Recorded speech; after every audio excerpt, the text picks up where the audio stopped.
Goeiemôre, Dok Matt wat praat. Ek hou 'n klipdassie dop.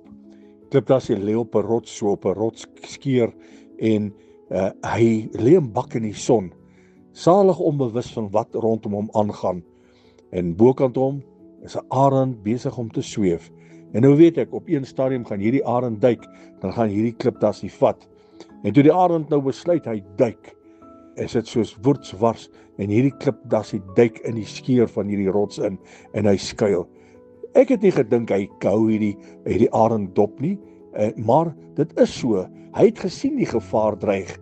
En partykeer is dit net so, ons as kinders van God, ons moet wakker wees vir die vyand. Ons moet wakker wees as hy kom en dan moet ons kan duik onder die rots, skuil by die rots Jesus. Soos 'n hen haar kuikens beskerm, so sal hy ons beskerm. So ek wil u bemoedig, as jy deur moeilike tye gaan en jy het nodig om by die rots te skuil by die rots van die eeue.